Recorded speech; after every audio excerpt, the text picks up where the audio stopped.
Good evening. Welcome to the Hoosier Huddle After the Dust Settles podcast. I'm here with Alex Compton and Nate Comp. We're here to put a wrap on Indiana's frustrating 38-33 loss to Maryland and drops into 3-4, 1-2, or 1-3 in the Big Ten, and really makes the path to a bowl game a little bit, a lot harder.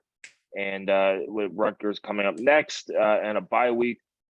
So let's start it off. Alex, what were your thoughts from yesterday?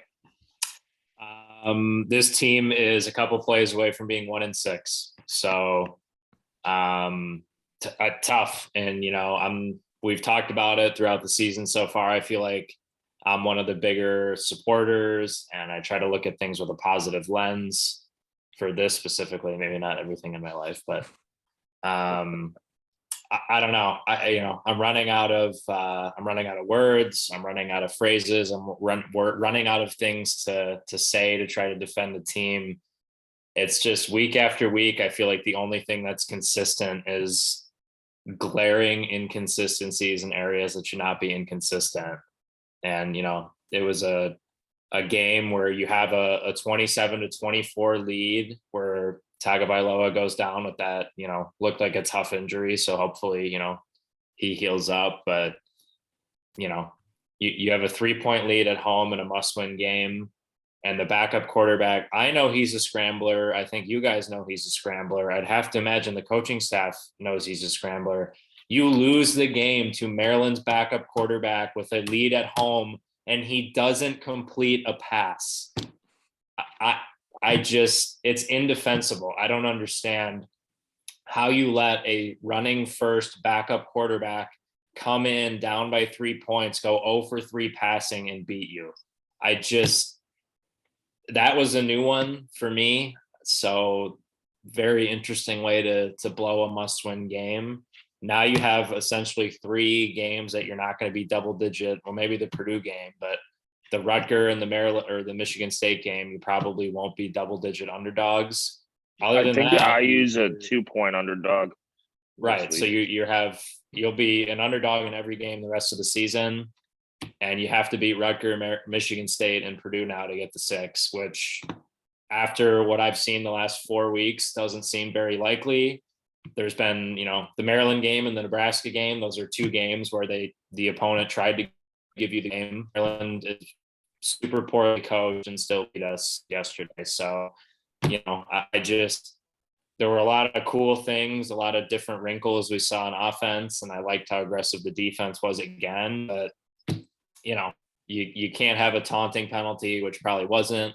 And Anderson Kobe, you got to hold on to the ball. I think that's his 2nd or 3rd turnover he's cost the offense now, where it's just been in his hands or he's had the ball and coughed it up. You just can't have it. And then again, they're going to run the ball, and it can be a option, and you let Edwards rip off a couple long runs to ice the game. It's just, I don't know.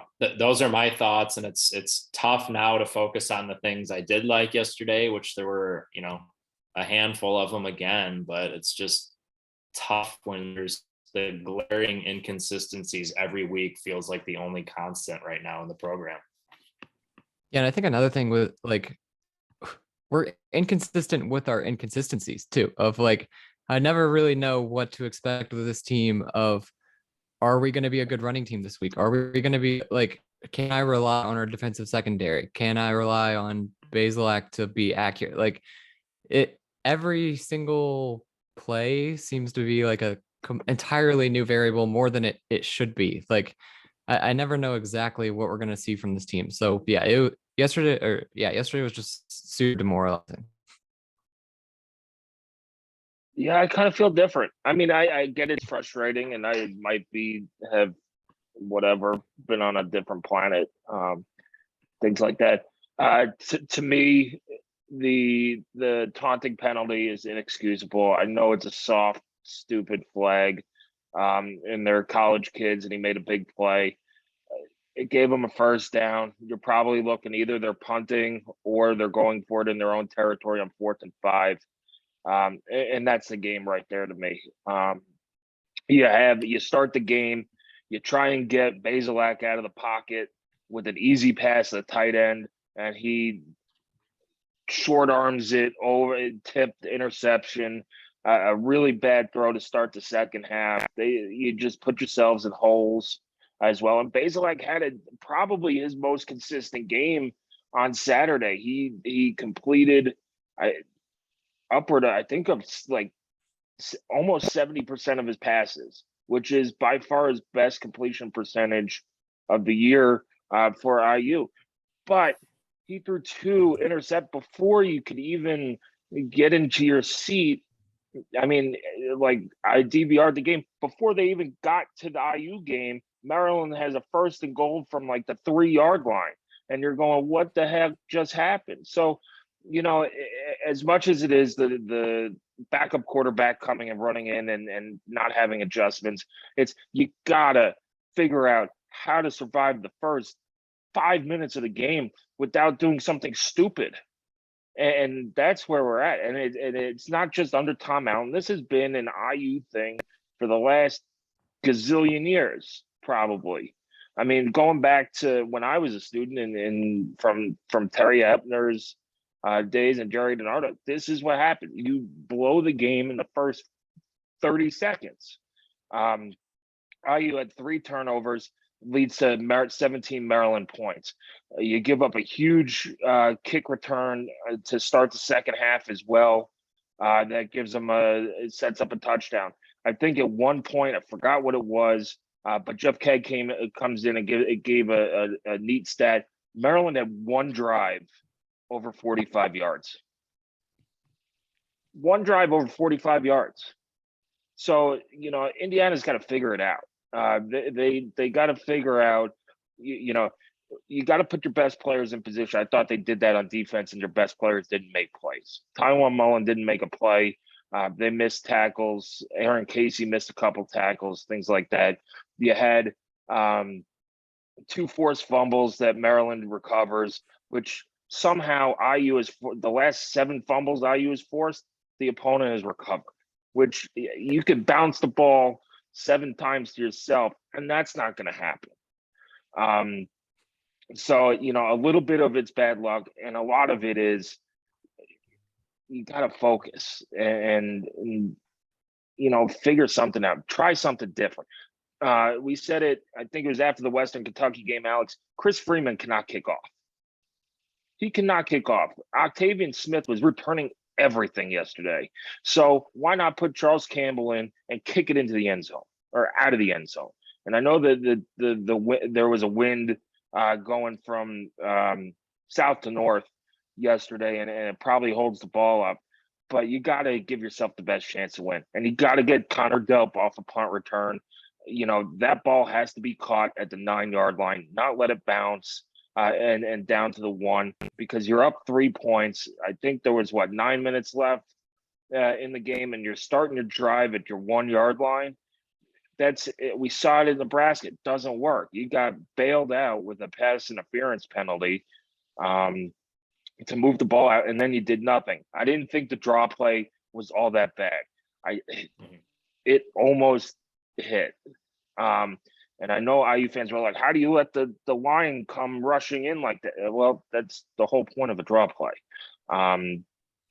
But it was, if Bazelak took a half a second longer to hand the ball off, Jalen Lucas gets the first down, he probably iced that game. But like you said, Anderson Kobe, Jalen Lucas gets you back in the game with a long kick return. You're driving the ball, and Anderson Kobe, I don't think he was hit. The ball just flies out of his hand, and Maryland gets it, and that's all she wrote. And then the worst onside kick I've ever seen. Why? Like, what are you doing? Why are you kicking it left-footed or to the opposite side? Just let it do a traditional onside kick, let it bounce, or pooch kick it like you used to do it with Nick Stoner, and have Jalen Lucas run down there and try and catch it. It's all these little things where it's got to try something different, whether that's maybe throwing Dexter Williams or Jack Tuttle out there. And maybe if you lose to Rutgers, that's what happens the rest of the way. You throw Dexter Williams out there, you see what you got for next year and things like that. But yeah, I thought the offensive line played better.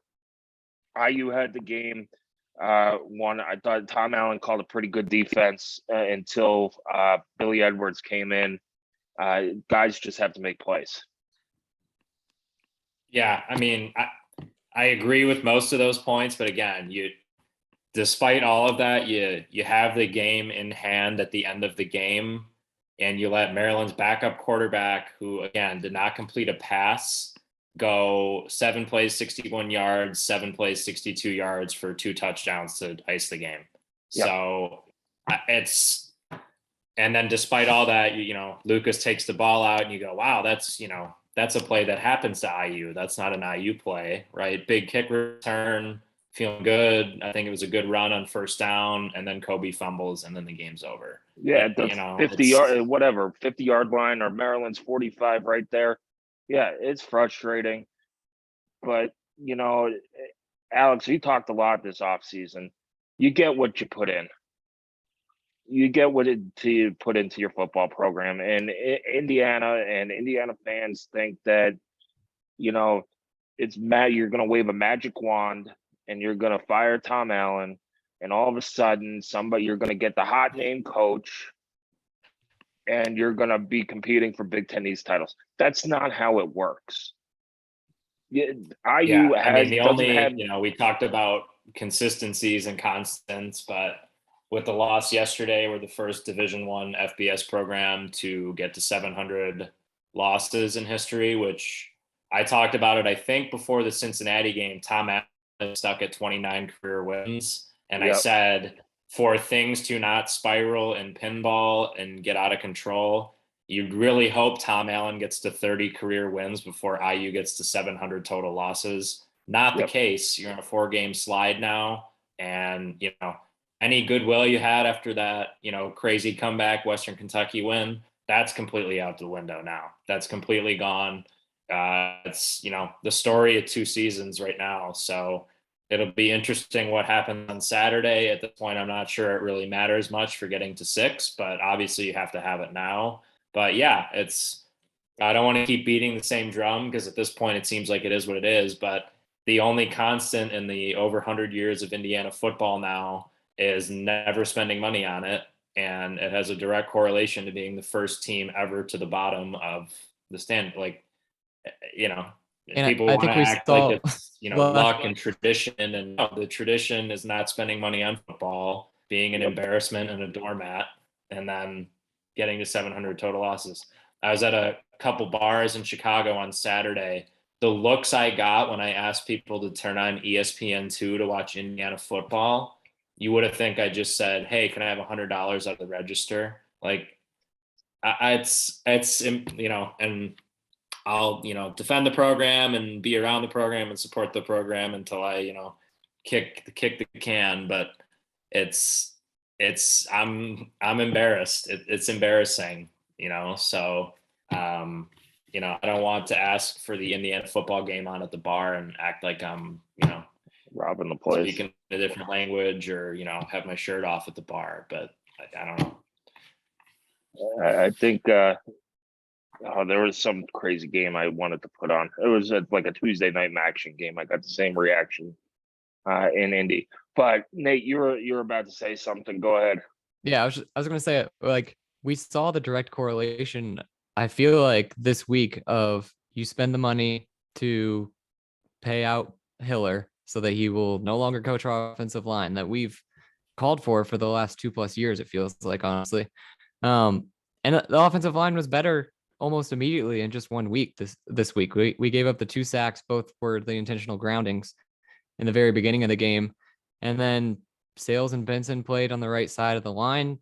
We saw a lot of improvement. I thought it almost seemed like there were times in the second half where Bazelak had a clean pocket and was almost like surprised at how much time he had, of like, oh, usually I'm scrambling for my life and throwing this away right now, and I actually have some time, can get to my second or third read. And that's probably a reason why we saw he was his highest completion percentage of the year this year. So I don't know, we're beating the same dead horse, but we saw 1 week of improvement with spending the money. So Yeah, I mean, it goes back and begs the question, why didn't they do it earlier? And what the hell is a couple $100,000 to a Big Ten football program to buy out a coach when you see everybody else around the country throwing millions of dollars of dead money at coaches? But let's talk about the offensive line a little bit. I thought they played pretty well. Not great, but I thought they were very serviceable. I thought it was interesting that they moved Bazelak under center on a couple times. I think that is. I asked Rhett Lewis at halftime. Is that better at creating a pocket for Bazelak? And he said it does two things. One, yeah, it's more natural to create a pocket because you're just dropping back, but you're keeping your eyes downfield instead of concentrating on catching the ball. Your eyes are downfield the whole time, and it makes it a little bit easier to throw the ball. So that was a nice adjustment. I know Walt Bell has taken his lumps from this fan base as well, but that was a nice adjustment. I liked seeing Donovan McCulley throw the ball, but yeah, offensive line I thought played much better. The two sacks on intentional groundings, yeah, one of them was intentional grounding, one of them was not. But it was. He was not. It's not Michigan's defense, but he was not under constant barrage of pressure and taking monster hits all game. Alex, what was your take on the offensive line? Yeah, I think you guys both hit it. I thought there was noticeable improvement, and obviously, I don't think you're going to have any all Big Ten guys on our line on those all Big Ten teams at the end of the season. But yeah, I thought we've talked about it. Those are the big recruit. These are guys that are recruited by other Big Ten schools and other Power 5 schools that are on the IU offensive line. And, it just seemed like it was simpler, maybe. We saw, there were some of the pockets that we saw in the first couple of weeks. One of the guards would kind of pull over and, kind of that trap move to kind of move the pocket a little bit. Didn't see as much of that. But I thought the under center adjustment was nice. And kind of interesting. That's not something Rod Carey did at either NIU or Temple when he was the head coach. So that was kind of an interesting wrinkle that I thought, I think that's a Walt Bell. Yeah, I think that was a Walt Bell wrinkle because I think there was a couple times in Maryland he put the quarterback under center, and things like that. I know you're the opposite of me, Alex, where this team's 4 plays away from being 1-6. I really think they're 1 or 2 things away from getting rolling and getting guys back healthy. Hopefully you get AJ Barner back this week. DJ Matthews played a little bit, didn't play all that much, but he'll have another week under him next week. And then you get into the bye week. I wonder what Cam Jones's injury is. It's definitely a lower body injury. And how much time. I don't expect him back for Rutgers, but if you could get him back for the stretch run, at least the Michigan State and Purdue games, you might have a shot, a better shot there. Because I thought yesterday was the day you missed Cam Jones. You didn't really miss him against Michigan, because I don't think he makes that much of a difference against that offense. But yesterday is the day that they really, I thought, missed Cam Jones's leadership, speed, athleticism, and just ability to play out there. But I think this. Yeah, we probably see a couple times where Tagovailoa isn't able to get out of the pocket like he was and convert on some third downs if Cam's there yesterday. But that's, I don't know, that's a big if. But yeah, it just felt like you felt his presence, or the missing of his presence, more than you did against Michigan. Agreed. Yeah, I think that's fair. But yeah, some young guy. I think Philip Dunham, the true freshman corner. I think the last couple of weeks, obviously he got cooked on that long touchdown at Nebraska. But overall, I think he's starting to flash. Keys is more physical than I thought he was going to be at corner. You have guys kind of developing and coming along. But, and I'm with you, Sammy, like, sure, they might, hopefully be getting some momentum and getting close to clicking and all that stuff. But, it's obviously you want to win every game regardless of the, circumstances or how the season's going. But it's is it too late? Almost. Like it almost doesn't even matter at this point, you know. Yeah, which is It why sucks. I I probably feel like the season 2 years in a row is over before Halloween, which sucks. Yeah, well, I don't, for whatever reason, this year doesn't feel as awful as last year. Maybe that's because the expectations were so high last year, and it was so awful. But it just, I don't know. It just feels like it doesn't feel as bad. It sucks being 3-4 and not really having any hope down the road. But I don't know. It just doesn't feel as, I don't know. Yeah, Maybe are we're just you used to it. if you're 5-6 heading into the bucket game at home, is that a game anybody feels confident in front of 15,000, diehard IU fans that we're going to win? Maybe unless Braum is like at Louisville or something, but I don't know. I mean, know. but that says all you need to know. If you're 5-6 going into the bucket game and there are 15,000 people there, says all you need to know about the Indiana football program and the support it gets. Well, I think we know that already, but I'm just saying, like, I tell you, a 5-win. If we said 5 wins going into the bucket game at the start of the year, how would you feel? Yeah, I think if we get another 2 wins and we're at 5-6 going into the Purdue game, I feel like my mentality is going to be much more positive than it is right now. If we At can least add 2 for more a wins. few hours. Yeah. So yeah, and then Chris Freeman will kick off the opening kickoff will go out of bounds, and Charlie Jones will have 24 catches and set the Big Ten record. And because by that time, I don't know why we can't keep anybody on the field. By that time, we'll have probably 4 players on defense. So I don't know. I know I'm being a real bum, real downer this evening, but you sound like me at the beginning of the season. We must have I had always one like of to those watch Freaky stuff play Friday out, but body swaps. It's just the same stuff. It's frustrating. It's frustrating because there's a lot of stuff that I like, and I feel like there's talent on the roster. It's just I don't know. Like there are players and plays that any team in the country would want and take from our roster or our games so far. And it's just so frustrating that when teams like Maryland and Nebraska this year have literally tried to give you wins, that we don't have anything easy or consistent to fall back on to just relax and get a first down or, get a stop or, just take the win. It's Maryland tried to give you that game and we just didn't want it. Nope. It's decisions like playing guys like Connor Delp. I know you don't put DJ Matthews back there, but maybe give Jalen Lucas a shot. There are definitely better athletes on this team than Connor Delp to put back there who could catch the ball.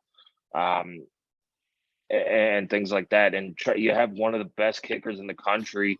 You refuse to use him on kickoffs because his leg might get tight. It's almost like Aaron Boone last night. We don't want to use our closer in a tied series on the road up 2 runs in the 9th because he can't pitch 2 days in a row.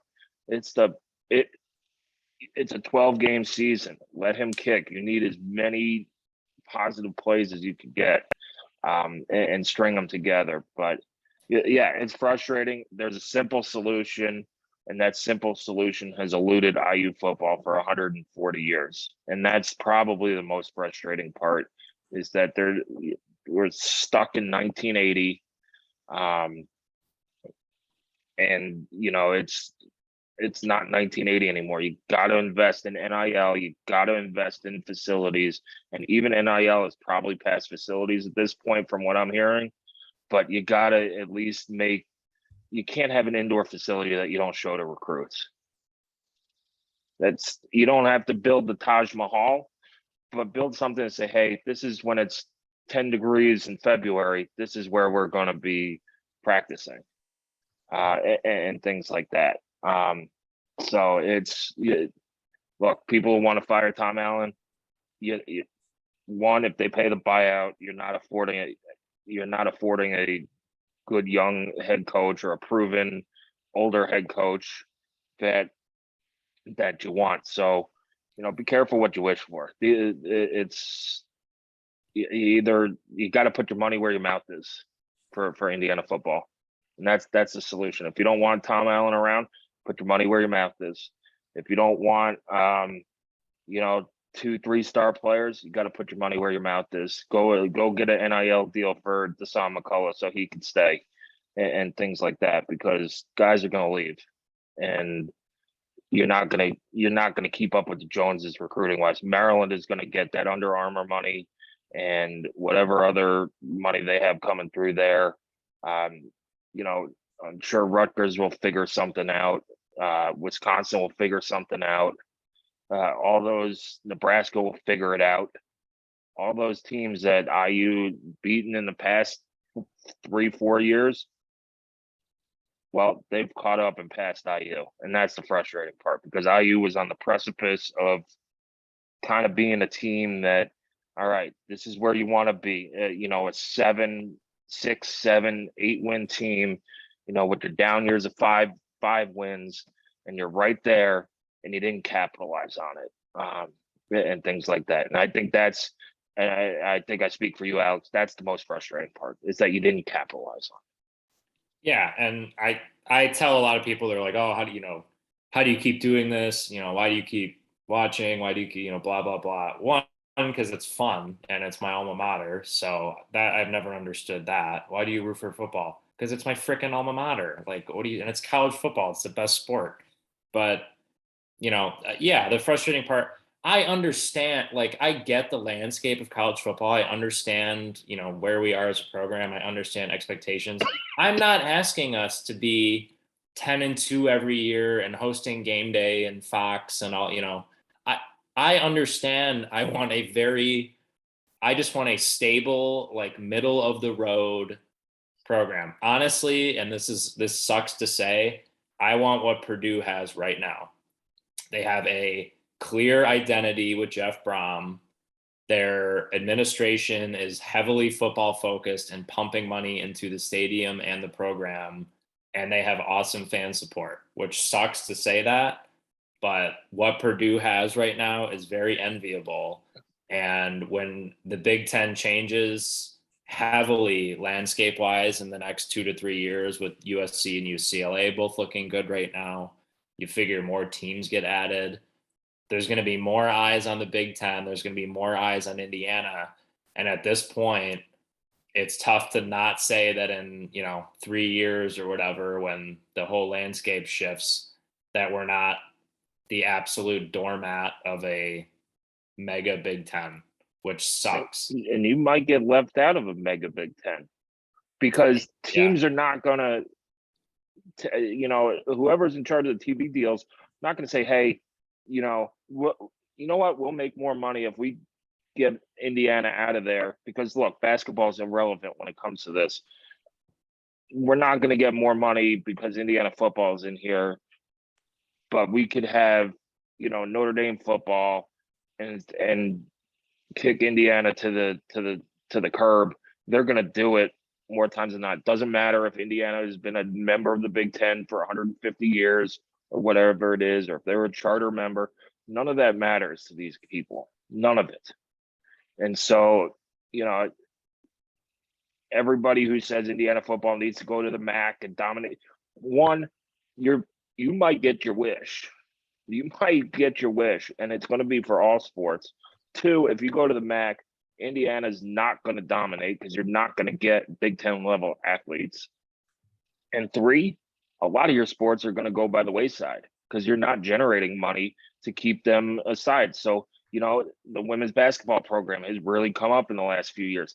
That's not sustainable if you move to the MAC. Men's and women's soccer, volleyball, wrestling, like all those, swimming and diving, all those things might go by the wayside if, Indiana gets left out of, the next power move, which is coming down the road.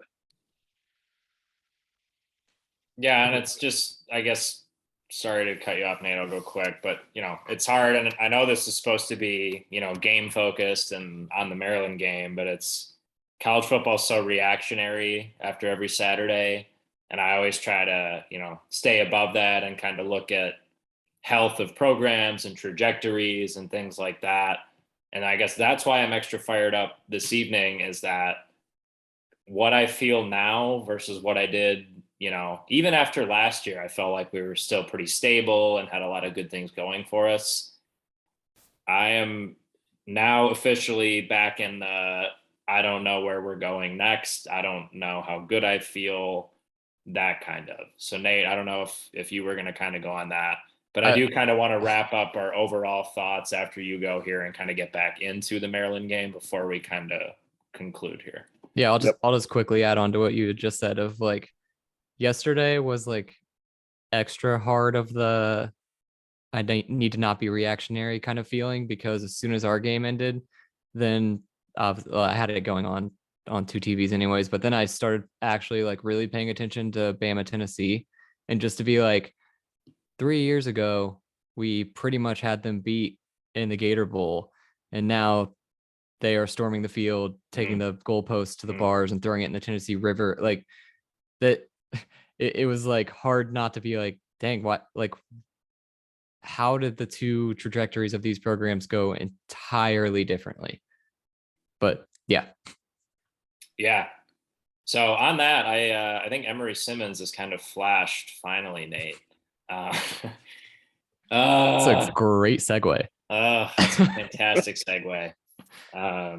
Thanks for Anderson Covey too, Tennessee. Yeah, at least our basketball players were supporting our football team, but whatever. And at least they weren't in Knoxville. But yeah, I don't know. Emory Simmons and Cam Camper, I think, are established as Simmons benefited from the fact that Camper and Matthews were out. I feel like, because I feel like he had no confidence to start the season, and then he became the only person that we could throw the ball to. Yeah, and now he looks confident, so that's nice.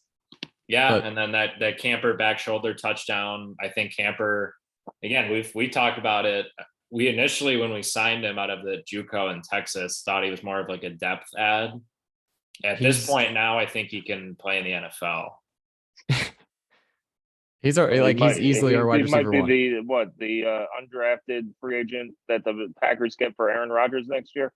Yeah, I think at this point he could be wide receiver one in Green Bay. So I think you get him up there. Kind of, you just put him on loan like in soccer and just have him go up to Green Bay, see if he can do some damage. A nice Lazard Camper duo. Yeah, I can see it.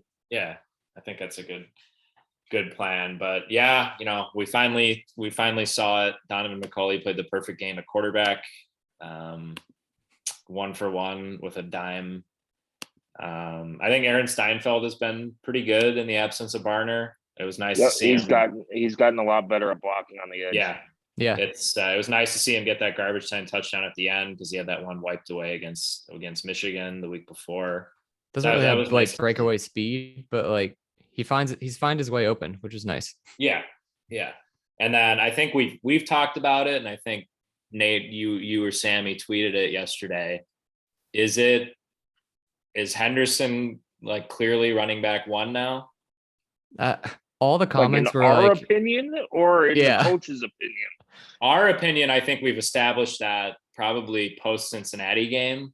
But yeah, I think he should be. All the comments were like, okay, but we really need Shivers in pass protection. We think Henderson isn't as good of a pass protector. Like, maybe this is ignorant of me, but I kind of want my running back just to be good at being a running back, and pass protection is just an added bonus. Like, maybe that's dumb of me, especially with our offensive line, but like, I would rather just have a threat at running back than Shivers being the 6th or 7th lineman if we have a tight end in there. Yeah, I mean, Henderson another week now where he's shown he's kind of a weapon in that passing game. He's got 6 touchdowns this year. Yeah, he's offering you, just yardage and positive plays on offense out of that running back position. Yeah, Yep. they said Shivers like always falls forward yesterday and on the broadcast, and I was like, no, he doesn't. Henderson does. Like we we have a lot more second and eights with Henderson than we do with Shivers. We have a lot more second and 12s with Shivers. I Yeah. think there's a role for Sean Shivers on this team, but he's not the number one back anymore. No. You have to go with Josh Henderson. He only had 5 carries yesterday. Yeah, only 20 yards, but that's 4 yards a carry, and that'll be fine. He also gives you a threat out of the backfield. He averaged 20 yards a catch on 3 catches yesterday. He's big enough to pass pro as well, but he's such a weapon in the passing game that they don't use him in pass pro. But that's why you throw James Bamba back there as kind of a tight end H-back fullback to blow people up and things like that and get the ball out quick. They did some some nice good things in the throw game, but yeah, Sean Shivers can't, and the running back rotation's got to change. I understand one of the benefits of running up tempo is that you don't substitute and the defense doesn't get to substitute. But this whole, going two series of back, go play the hot hand. And if that's Josh Henderson, go play Josh Henderson. And you know what? If Sean Shivers gets hot, keep giving Sean Shivers the ball. They did get Jalen Lucas the ball, but you can't run Jalen Lucas between the tackles. You've got to get him out in space because he's so much more dangerous in space. Same with Shivers, honestly. I would rather see Shivers out in space than I would between the tackles. He's more fit for between the tackles than Lucas is, but that's still not his game. He's getting chased down by defensive linemen because he's so small and his legs are so short. Yeah, they might be moving quickly, but he doesn't cover enough ground, and it takes him a while to get going. Yep. Once he's in the open field, we saw it at Cincinnati. We saw it against Idaho. Once he gets past the front line, he could go. He could get you 10, 12. He could hit you the home run too. But he's not going to, get to the edge on an inside handoff because defensive linemen are running him down. Yeah. I'm very pro Josh Henderson. Yeah, I think he's been good, and we didn't have a ton of tape on him coming out of North Carolina, so it was kind of let's see what happens. But I think it's been kind of interesting that a 4th running back, at least as far as I remember, has not had a carry in non-garbage time so far this season. You figure someone else would have got a carry, but I know McCauley's ran it a little bit. But yeah, well, Trent Howland has been with the linebackers. David Holloman, I think, was finally back dressed yesterday. But those guys were 2 Mike Hart recruits that you thought would get significant playing time, at least now in their second year, get a look that haven't. So, we could all love the recruiting rankings, but I think that's another problem that Indiana has. Some of these guys who we've counted on to be productive haven't been. Yeah. I don't know. Defensively, Aaron Casey, I thought, played one of his better games. He's been rock solid this year, so it's been awesome to see that kind of development. I think Monsters played better since Cincinnati. Tylen Mullen's got to get his stuff together. He's gone from first team All-American to almost a liability and like a no-show. There's too many times he's been beat deep or has gotten a bad pass interference penalty and things like that. I got to watch him more closely, but he's to me, he's been the most disappointing player on this team because the hype, and we've seen him perform at that All-American level and use him on those blitzes and be quick. So, but he hasn't performed well. And then I thought a big injury there, Alex, also was DeMarcus Elliott going down. Yep. Yeah, he's CO's had a pretty good season, I think, also, on that interior. But yeah, no doubt that the experience Elliott brings and the talent level he brings, that kind of 3-tech spot is crucial. So we'll have to see what happens with him. But yeah, I mean, now you're relying on more guys to kind of step up and chip in there. But D line I thought was pretty good, honestly. Got only the 2 sacks, but I think a lot of different unique kind of pressures. I think running. They had running Talia back. rattled. They had Yeah. him rattled there for a little bit. Yep. Yeah, I mean, he was, even before pressure, he was kind of, bailing out of the pocket and looking to roll right. And, again, did a lot of good things. But for me, it comes down to you had the lead and the backup quarterback comes in and he goes 0 for 3 passing and you lose the game.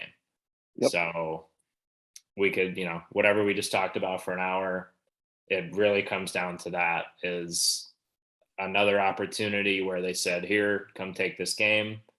And you didn't want to do it. Yep. Or said, no, thank you.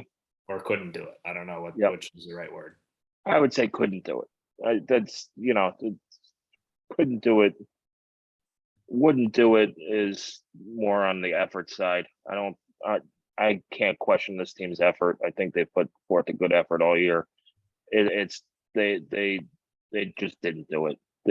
They had chances to make plays all day and didn't. I hope the effort stays like that too. Like I feel like we saw last year.